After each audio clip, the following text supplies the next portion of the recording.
Outside the box, outside the box, outside the box, box, outside. Outside the box, outside the box. So, good evening, everyone. My name is Elhana Alexis, and this is Outside the Box. Now, in this episode of Outside the Box, we are going to discuss Dominica's elections for the past 20 years.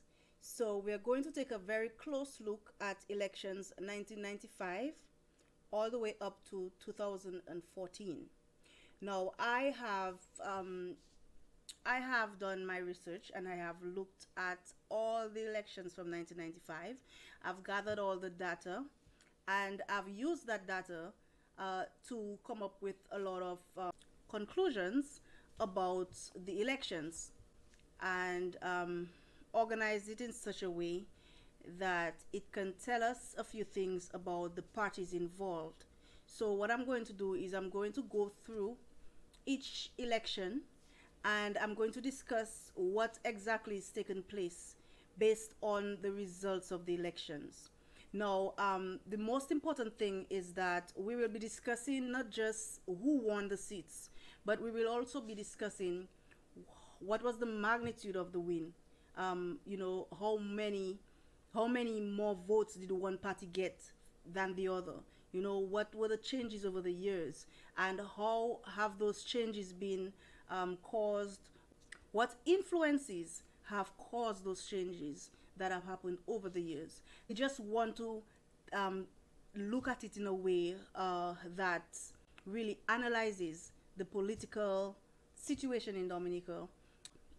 This topic will be done in three parts. So, the first part, we're going to discuss the parties and their performance in the elections over the years. Um, Now, the thing is with elections, many times when we uh, look at the results of an election, a lot of people tend to just look at the overall results. And so, uh, this is the reason why sometimes election results actually surprise some people because they pay a lot of attention to the absolute results, meaning who won the seat, and the fact that that seat was won by one or two, or that seat was won by 599. This makes a very big difference in the possibilities in the next elections. So, we're going to look at 1995. I chose to start at 1995 because I think this was a very important year to start at, since the two parties that we have active now. I believe that it all started from 1995 because before the 1995 elections, Dominica was run by the Dominica Freedom Party for 15 years. So, the entry of the United Workers' Party as the government of Dominica, I think that was a new era in Dominica's politics. And so I think that it's a very good place to start as a baseline. So this is the baseline that I used, 1995. And so we're going to look at each year separately and the influences that may have caused or may have led to the results that we got. We're also going to look at the actual performances of the different parties. And also, I would like you to let you know that I'm also mainly focusing on the United Workers' Party and the Dominica Labour Party because they are the main contenders in this election. And this is what most of us want to know about. I would just like that if anyone has any point to make, or if I might have said something wrong, or if I may have missed something, or someone may have a different opinion about something than me, I would appreciate a respectful comment. And I just will not tolerate any disrespect or any insults on my video especially due to a difference in opinion. I think that at this point we should learn how to discuss issues and discuss, especially things that are so important. We need to learn how to discuss such serious issues in a respectable and mature manner. So, anyone who will comment anything negative or insultive under my post, it will be removed. let's get right into our discussion for this video. So this is part one. So part one, we're only going to look at the election results over the years. So we're first looking at 1995 election. What you see here is a, a diagram that shows the election results for 1995. You can see that they are shaded in the various colors indicating which party won the election. And we have the number of votes, we have the total votes, and we also have the margin. Now the margin measures the difference between the Dominica Labour Party votes and the United Workers Party votes. So I use this, I just compared these two parties. So whatever you see here, it does not include any comparison with the Dominica Freedom Party, because the Dominica Freedom Party is not really significant in our elections these days. So what we have there is a comparison between only the two parties. So for example, if you look at Wesley, in Wesley, the Dominica Labour Party had 661 votes. The United Workers Party had 676 votes. The difference between those two was 1%, right? So 1% of the vote. The Dominica Labour Party had 1% less of the total than the United Workers Party. So, in other words, the United Workers Party won the Dominica Labour Party by 1%. We could also say that the Dominica Labour Party was 1% weaker than the United Workers Party, based on those numbers, right? So this is what the marginal column means, in case anyone has any difficulty understanding what it was. So we can see that in Casabruce, the United Workers Party won by 25%. When I say won, it won the Dominica Labour Party by 25% of the total. The Coaliho seat, the Freedom Party won, but we are looking at only the United Workers Party and the DLP. So the DLP, that means the DLP had 39% more of the votes than the United Workers Party. So even if Freedom won, the Dominica Labour Party was basically next in line, right, in the Coaliho constituency. But you see, the numbers are still close, so we still cannot say that it was it would have been next in line for the next election. We'll see Cottage as well. So Cottage, you can see that this was between the Dominica Labour Party and the Dominica Freedom Party. So the United Workers Party was really weak in those constituencies where the Dominica Labour Party won. So if you can see, all those that are shaded in red, they are the Dominica Labour Party constituencies. And if you see, you'll see the United Workers Party having 37 votes in Cottage, 93 in Grand Bay, 64 in Paybush, 84 in Petit Savan, and no representative for Portsmouth. So this gives you an idea of, where the United Workers Party just didn't have any power. And even today, you will see that these constituencies are still strong Labour Party constituencies. So the Freedom Party constituencies, we have the Coaliho constituency was at that point a Freedom Party constituency.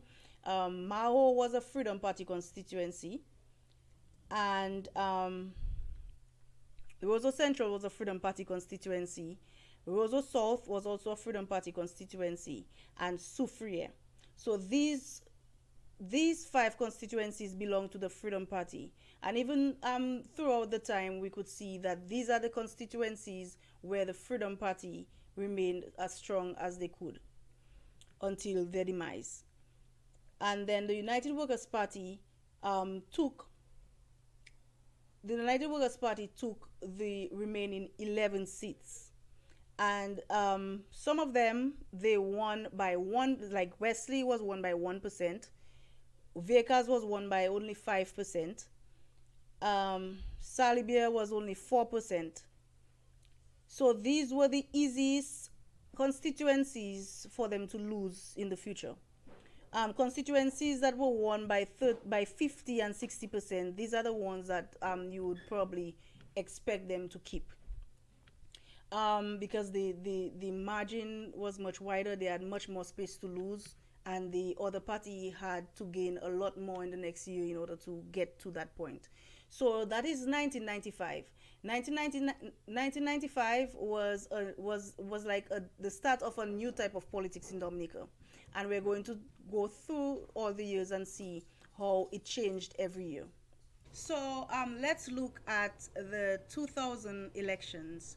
Now, the 2000 elections was a very important elections because we saw something happen that we had never seen before. I mean, Dominica was not that old in terms of independence and having their own government, but we had never seen a coalition government before.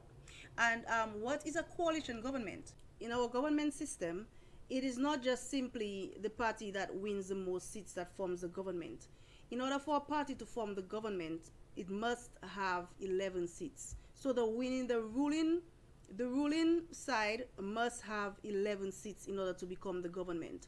So if a party doesn't have 11 seats, we're going to need two parties to come together to form a coalition government, because a government cannot be formed with less than 11 seats based on our constitution.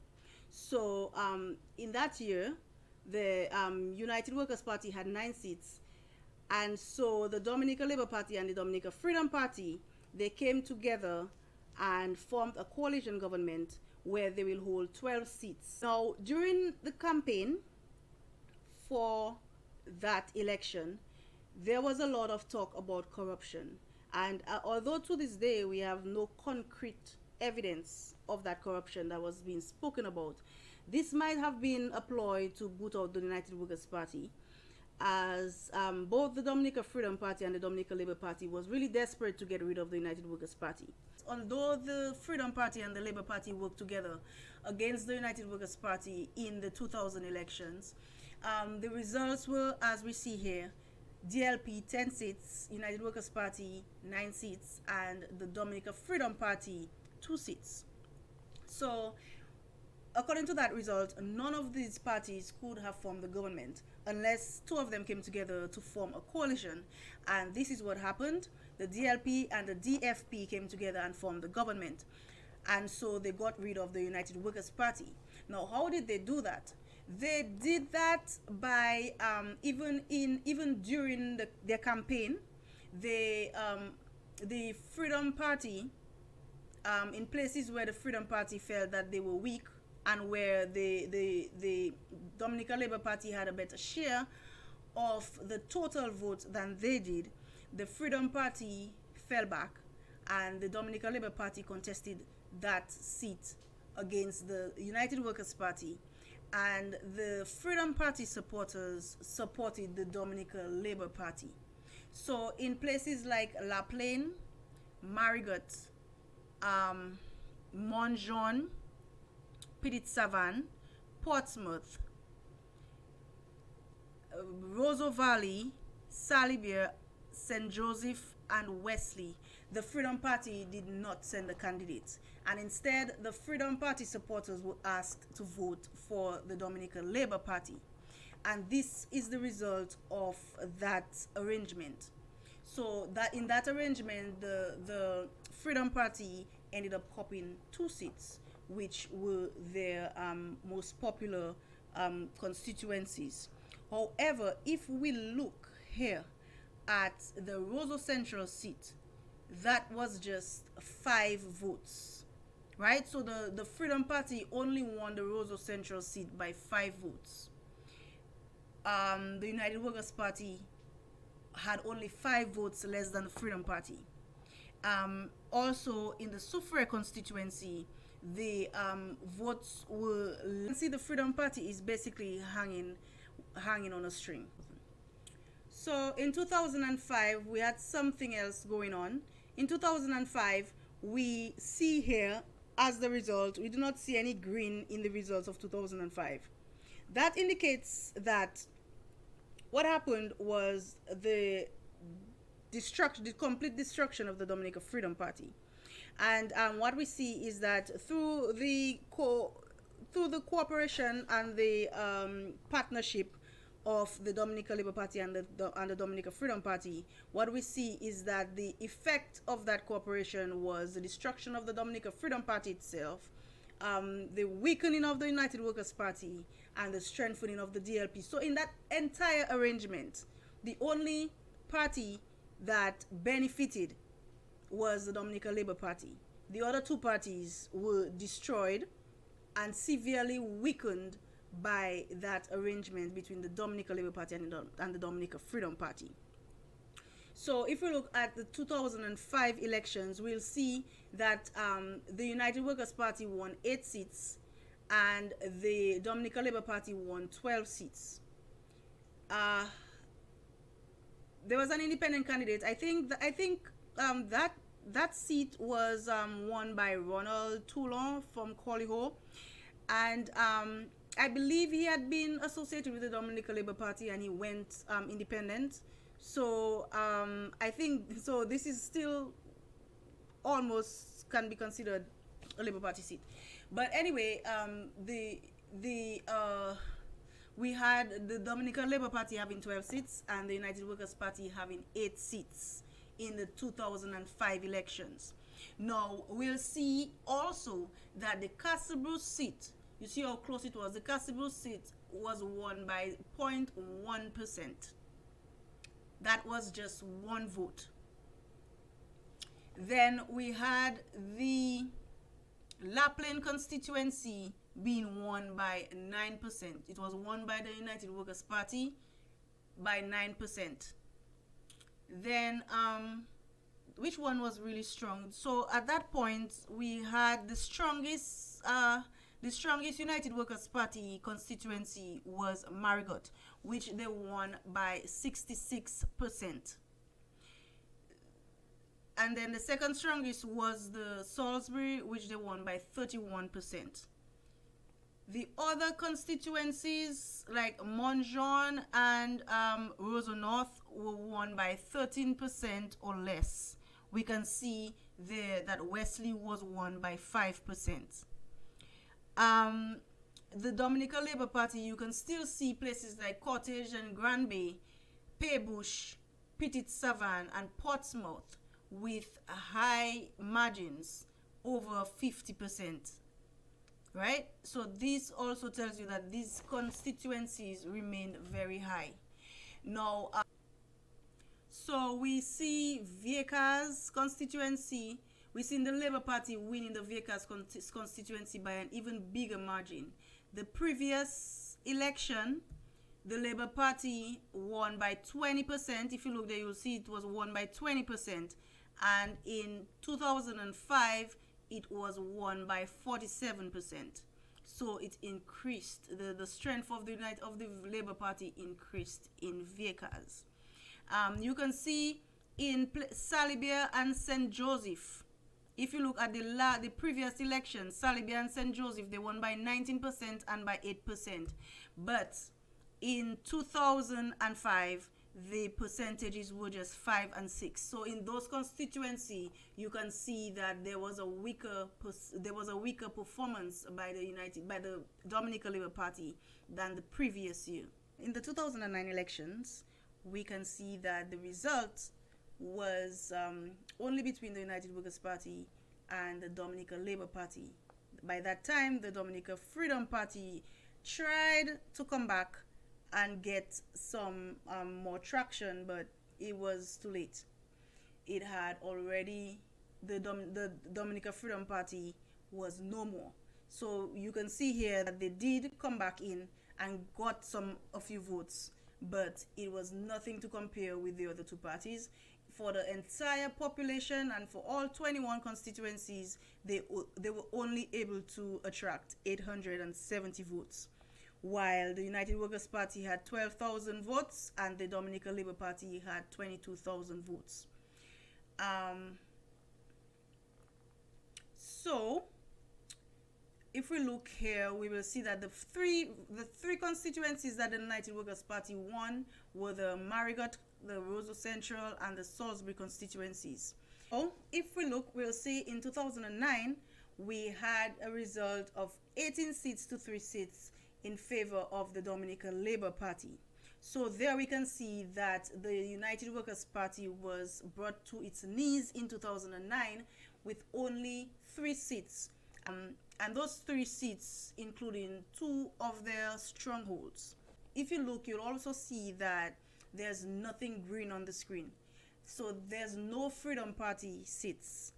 However, the Freedom Party in 2009 tried to make a comeback, but it was unsuccessful because the damage had already been done.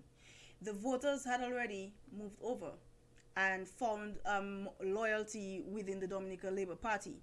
And so even if the Dominica Freedom Party contested quite a few seats, the Dominica Freedom Party contested 12 seats, they got only 870 votes from all those 12 seats. So while the Freedom Party had 870 votes, the Dominica Labour Party had 22,187 votes, and the United Workers' Party had 12,684 votes. So as we can see, this is the effect of what happened in 2000 when the two parties came together in order to destroy one party. But what actually happened was the Freedom Party ended up getting completely destroyed. So here we see that the United Workers' Party has 3 seats, and the Marigot seat, they won by 57% of the vote. 57% more of the votes. The Roseau Central seat, they won by only 2 votes. 3 votes actually. So in Roseau Central, they only won by 3 votes. That was 0.2% of the total. Salisbury seat, they won by 23% of the total. So it was a significant lead. So now we're looking at the 2014 election. So in 2014, that was the most recent election. The results were 15 seats to the Dominica Labour Party and 6 seats to the United Workers' Party. You can see that last election, the United Workers' Party only had 3 seats, but this election, they gained 3 more seats. The wonderful thing about that is that they were able to keep the 3 seats that they already had and increase or double it. So the Marigot seat, the Roseau seat, and the Salisbury seat were already there, and the percentages that they kept, the percentage lead that they had, it was about the same in all 3 constituencies. Now they won Roseau North constituency by 17%. They had 17% more of the total than the Labour Party. And the Roseau South seat, they won 6% more, and the Wesley constituency, they won with 8% more of the total than the Dominica Labour Party. Still looking at those high percentage margins, we're looking at the Collioure constituency, Cottage, Granby. These 3 constituencies, the lead, the United Workers, the DLP lead is very high. They have about 67% more of the total than the United Workers' Party has. So these are constituencies that we can say are strongholds of the Dominica Labour Party, and that is why we say they are strongholds. Also, we have Paybush being another stronghold, and Portsmouth. We already discussed Portsmouth being a stronghold of the Labour Party. Petit Savan is, we can also consider it as being a stronghold because it holds like even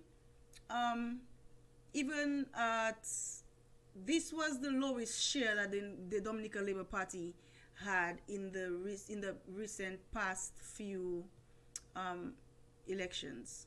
So we can also consider it as having quite a stronghold in Petit Savan as well. So this is basically the general look at these 5 past elections. So in the meantime, guys, please like and subscribe so you won't miss the next videos, because I have a lot in store for you.